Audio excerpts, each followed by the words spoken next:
తెలుగు జాతి నిర్మాణంలో, తెలుగు గడ్డ అభివృద్ధిలో కమ్మవారి పాత్ర లేదా? ఈ గడ్డకు మనం చేసిన అన్యాయం ఏమిటి? మనం నేరగాళ్లమా? లక్షల కోట్ల దోపిడీదారులమా? ఫ్యాక్షనిస్టులమా?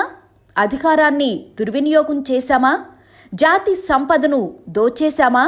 ఏం చేశామని మనపై ఇంత ద్వేషం? ఏం పాపం చేశామని మనపై ఇంత అసూయ?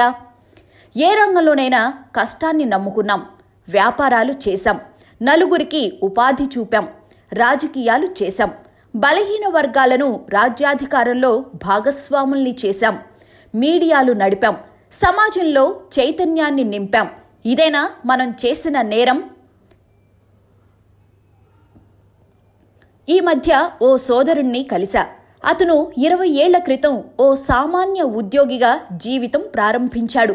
అంచెలంచెలుగా ఎదిగాడు. ఎవరిని ఒక్క రూపాయి మోసం చేయలేదు, ఏ బ్యాంకును ముంచలేదు, ఏ నేరమూ చేయలేదు. రేయింబవళ్లు కష్టపడ్డాడు. ఓ వ్యాపార వ్యవస్థను నిర్మించాడు. తన కంపెనీని 100 కోట్ల టర్నోవర్కు చేర్చాడు. ప్రస్తుతం అతని కంపెనీలో 8,000 మందికి ఉపాధి లభిస్తోంది. అంత కష్టం చేసినోడు ఇక వ్యాపారం చేయడం కష్టం అని నా దగ్గర వాపోయాడు. ఎందుకు అని నేను ప్రశ్నించాను.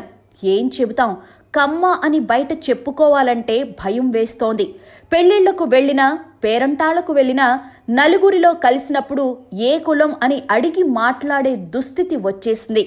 నేను ఫలానా కులం అని చెప్పుకోవాలంటే భయం వేస్తోంది అని వాపోయాడు. టార్గెట్ చేస్తున్నారు అన్నాడు. ఎందుకు అంటే ఏం కారణం లేదు.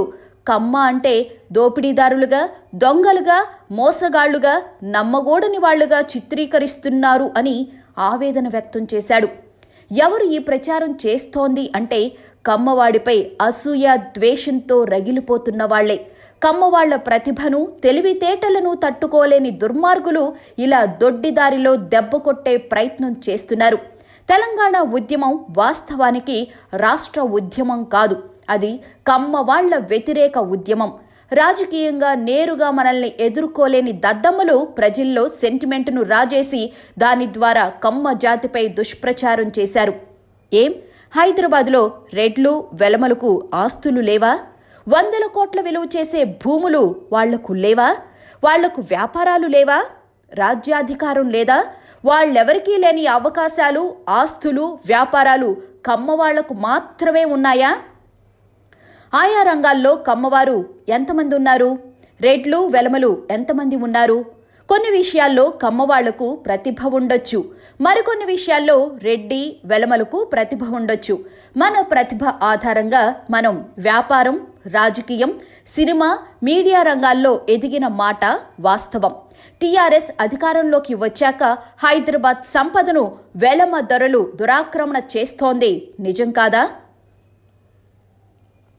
2014కు ముందు మైహోం రామేశ్వరరావు పరిస్థితి ఏమిటి? ఈరోజు అతని పరిస్థితి ఏమిటి? అప్పుడు అతను పేదవాడు, బేదవాడు అని నేను చెప్పడం లేదు. కాకపోతే ఓ మాదిరి బిజినెస్ మ్యాన్. ఇప్పుడు మహా సామ్రాజ్యాన్ని నిర్మిస్తున్నాడు. వద్దని నేను అనడం లేదు. టాలెంట్ ఉంటే ఎవరైనా చేసుకోవచ్చు, కానీ అది ఫెయిర్గా ఉండాలి.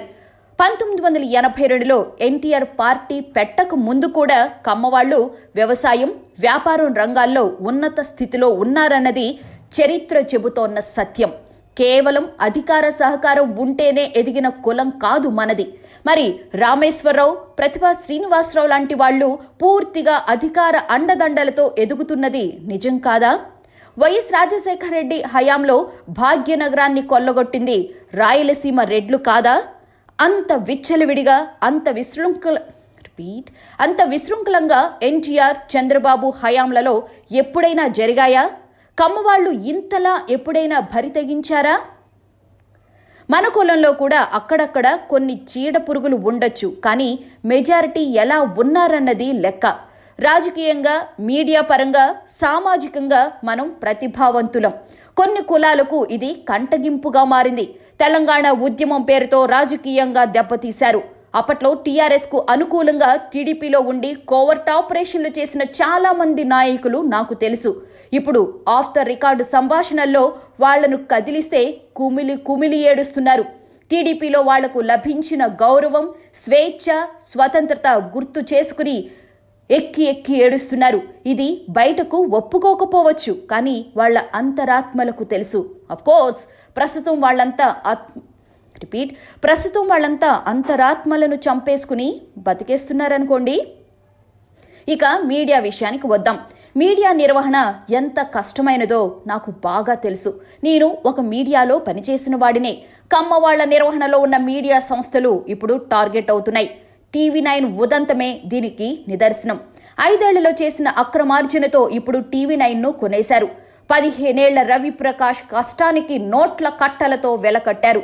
అందులో మన వాళ్ల పెత్తనాన్ని అడ్డుకునే కుట్రలో భాగంగానే ఇది జరిగింది. విషాదం ఏమిటంటే మన వేలితో మనకన్నే పొడిపిస్తున్నారు. అంటే అర్థం కాలేదా? టీవీ9 మాజీ సీఈఓ రవిప్రకాష్కు వ్యతిరేకంగా ఏబిఎన్, ఆంధ్రజ్యోతి లాంటి సంస్థల్లో కథనాలు వండి వార్చుతున్నారు. ఎన్టీవీ కూడా దీనికి మినహాయింపు కాదు. టీవీ9 ఇష్యూలో చలికాచుకుంటోన్న మీడియా సంస్థల అధినేతలు ఒక్క విషయం గుర్తుపెట్టుకోవాలి. రేపటి రోజున వీళ్లకు ఆ పరిస్థితి రాకపోదు. ఆ దుష్ట శక్తులు ఈరోజు టీవీ9లోకి ప్రవేశించాయి. రేపు మీ సంస్థలపై వాళ్ల కళ్ళు పడతాయి. అక్కడికి వస్తారు. భయపెట్టో, బలవంతంగానో, అధికార అహంతోనో మీ సంస్థలని ఆక్రమిస్తారు. ఆ రోజు మీరు అరిచి గీ పెట్టినా ఎవరికి వినిపించదు. ఇది జరగబోయే సత్యం. అన్యాయాన్ని అక్కున చేర్చుకోమని నేను చెప్పడం లేదు, కానీ నాణానికి రెండో వైపు ఏం జరిగిందో కూడా చూడాలంటున్నాను. రవిప్రకాష్ ఒక్కడే తప్పు చేశాడా? మై హోమ్ గ్రూప్ ఏమైనా నిజాయితీకి నిలువెత్తు రూపమా? రామేశ్వరరావు ఏమైనా శుద్ధపూసా? వాటాల లావాదేవీలలో మై హోమ్ వైపున జరిగిన కుట్ర కోణాన్ని కూడా బహిర్గతం చేయాలి కదా అన్నదే నా ప్రశ్న. నేను ఒక్కటే చెప్పదలుచుకున్నాను. నాకేమీ కులపిచ్చి లేదు. అందరూ బాగుండాలని కోరుకుంటా. కాకపోతే ఒక్క కులాన్నే టార్గెట్ చేయడం సహించలేని విషయం. ఈ విషయంలో కమ్మ సోదరులు అప్రమత్తం కావాలి. భయపడితే పడిపోతాం. మన జాతి మంచిది, మంచి గుణమున్నది. మన కష్టాన్ని మనం నమ్ముకుంటాం తప్ప ఎవరిపైనో పెత్తనం చేద్దామనుకోం. సమాజ నిర్మాణంలో ఎంతో కొంత త్యాగం చేసిన చరిత్ర మనకుంది. మనం కమ్మవాళ్లం అని చెప్పుకోవడానికి సిగ్గుపడద్దు, గర్వపడదాం. దోపిడీదారులు, దొంగలే గర్వంగా పేర్ల చివర్లో తోకలు తగిలించుకుంటున్నారు. మనమేమి తోకలు తగిలించుకోవాల్సిన అవసరం లేదు. కాకపోతే తోక ముడవద్దు అని మాత్రమే కోరుతున్నాను.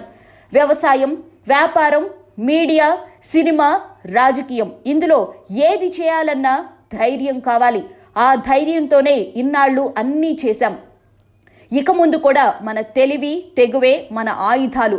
రాజకీయ అధికారంతో ఎదిగిన జాతి కాదు మనది.